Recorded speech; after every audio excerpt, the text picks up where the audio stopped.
পুরনো মন্দিরে এসেছি, বোঝা যাচ্ছে প্রাচীন মন্দির, আর্কিটেকচার দেখেই বোঝা যায় ধরনটা। কিন্তু রিপেয়ারের অভাবে সমস্ত কিছু পুরো মন্দির হয়ে গেছে, মানে আর জান নেই মন্দিরের মধ্যে।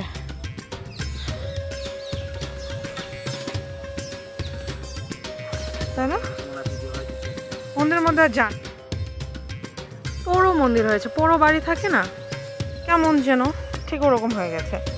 কিন্তু বোঝা যাচ্ছে দেখে স্ট্রাকচারগুলো, একসময় এটা খুব নামকরা মন্দির ছিল।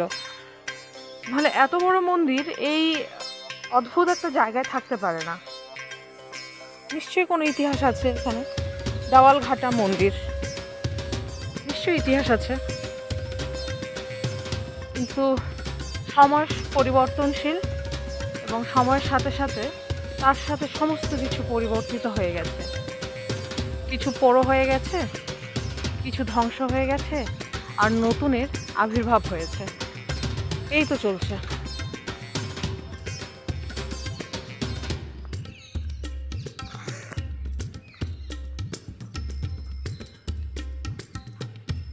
সূর্যের আলোটা অন্যদিকে, তো এই কালো কালো আসছে। এখানে সব ইটের গাঁথুনি আছে, লাল ইট, পিওর লাল ইট, পোড়া ইট বোঝাই যাচ্ছে।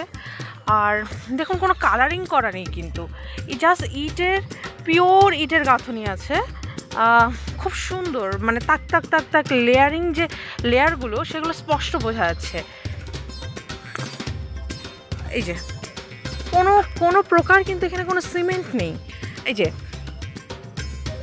ইট খুব সুন্দর করে দিয়েছে, জানি না কি করে একটার সাথে আরেকটা অ্যাটাচ করেছে, যে মাঝখানে কি দিয়েছে, ইটের ঘোল দিতে পারে, কিছু একটা তো দিয়েছে এখানে। এটা হাতির সুরটা পাথর, কিন্তু কোথাও কোনো সাইনবোর্ড নেই যে কোথাও লেখা থাকবে না যে এই মন্দির কত সালে কি হয়েছে না হয়েছে, কিভাবে এর উৎসটা কি, কোনো কিছুই নেই। ঐতিহাসিক প্রেক্ষাপট আছে, কিন্তু রেকর্ডিংয়ের অভাবে সব ডিস্ট্রয়েড হয়ে গেছে।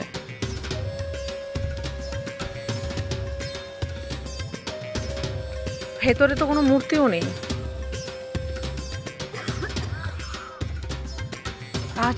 প্রাচীন এখানে অভাব বোধ করছি। কিসের অভাব বোধ করছি? রেকর্ডিংটার অভাব বোধ করছি, এর লেখনীর অভাব বোধ করছি। এর ইতিহাসটা আমার জানতে ইচ্ছে করছে। কোন মানুষজনগুলো ছিল, কে ছিল, কী উদ্দেশ্যে, কেন এখানে এই মন্দির স্থাপন করেছে, কোন জনজাতিরা এখানে বসবাস করছিল, আজ তারা কোথায় চলে গেছে, কেন এভাবে পোড়ো হয়ে আছে।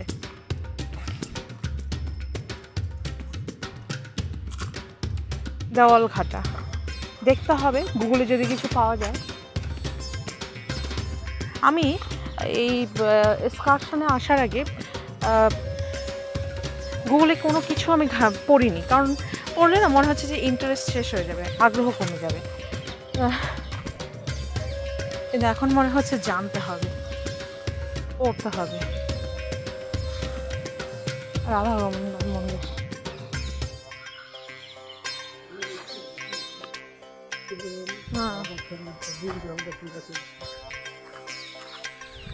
এখানে সপ্তমী, অষ্টমী, নবমীতে বলি হয়, 3 দিনের বলি হয়।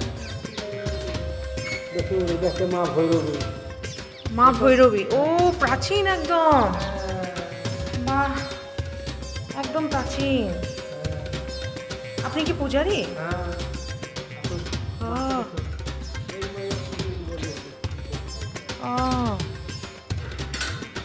এই যে মায়ের মূর্তি, পুরো পাথরের, এখানে পুরনো প্রাচীন মন্দির।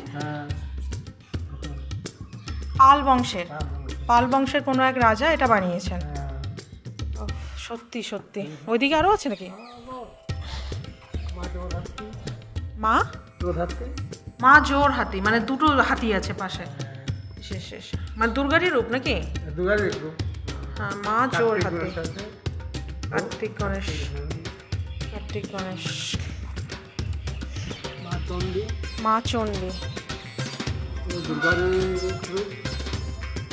মা চণ্ডী সব পাথরে না, এত সব আছে, মানে পুরনো যে জিনিসগুলোই আছে এখনো। হ্যাঁ হ্যাঁ সত্যি, ওটাই মানে এগুলো ভাবেন আগে কত ছিল, তাহলে কত বড় ছিল। হ্যাঁ সেটাই, কোনো এক পাল রাজা, ধর্মপাল বা গোপাল উনি বললেন, ঠিক মনে করতে পারছেন না, তারা বানিয়েছেন। আমি যাচ্ছি। হ্যাঁ, তো দুর্গার প্রাচীন মূর্তিগুলো দেখা হলো। শিবশঙ্কর ওই সাইডে, হ্যাঁ হ্যাঁ, এদিকে গণেশের মূর্তি আছে, সমস্ত কিছু পুরনো প্রাচীন একদম শিলার মূর্তি, পিওর শিলা। শুধুমাত্র এই ঘরগুলো বানিয়েছে। এই যে গণেশ মূর্তি, হ্যাঁ ঠিক আছে ঠিক আছে, এই ঘরগুলো এর আগের যিনি ব্রাহ্মণ ছিলেন এখানে, উনি বানিয়েছিলেন। এখানেও একজন আছে, এখানেও গণেশের মূর্তি, এটা পাথরের, মেরামত করেছেন একটু, কিন্তু অবাক লাগছে, একটা ইতিহাসের নিদর্শন মানে